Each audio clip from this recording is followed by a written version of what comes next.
Recall that sound is a series of longitudinal waves traveling through some medium, such as a solid, liquid, or gas.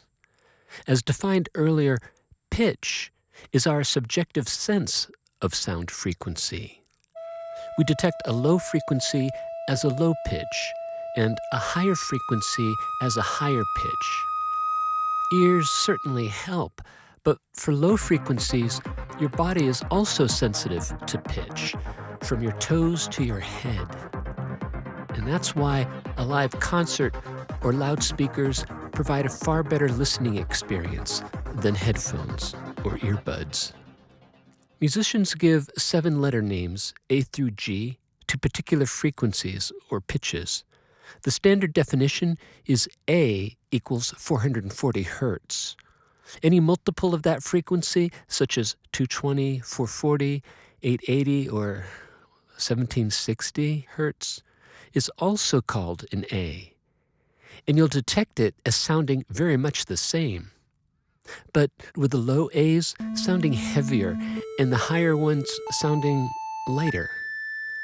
The lowest identifiable A is the A0 at 27.5 hertz, which you'll find on a full-size piano, which you'll see goes all the way up to A7 at 3,520 hertz.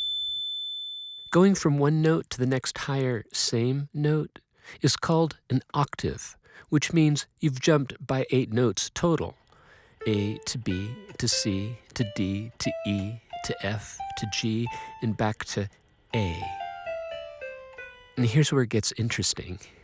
Rather than just 7 notes, it works well to expand that to 12 notes. Why?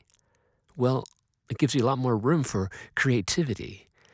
But mainly, it accommodates what are called overtones, which we'll explore in a subsequent video. But briefly, a single string, like on a guitar or piano, vibrates at many different frequencies, all at once. Here, I'll pluck a single guitar string set to an A of 110 hertz. But look at all the other frequencies that also occur from the same string. These are called overtones, and they provide a richness to the sound. So having 12 notes rather than just 7 means you can include more of these overtones. Not just for the A, but the overtones for all the other letter notes too. To maintain the 7 letters, however, they invented what are called sharps and flats, which are inserted between the letter notes. On a keyboard, they show up as the black keys. The 12 notes play as A, A sharp, B, C, C sharp, D, D sharp, E, F, F sharp, G, and G sharp. The sharp means you're going one higher. So an A sharp means one higher than an A. The flat means you're going lower.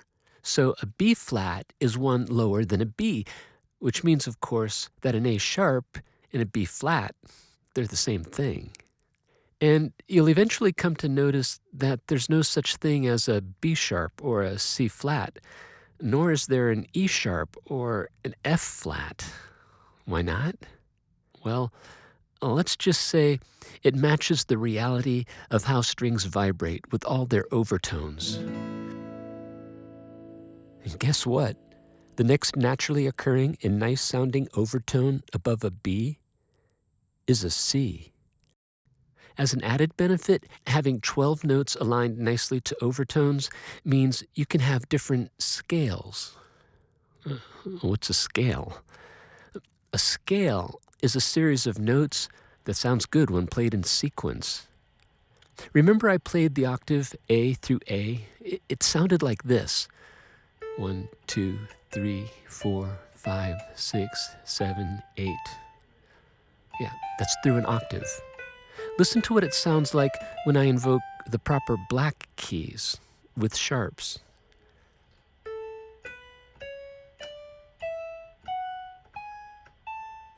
Now without.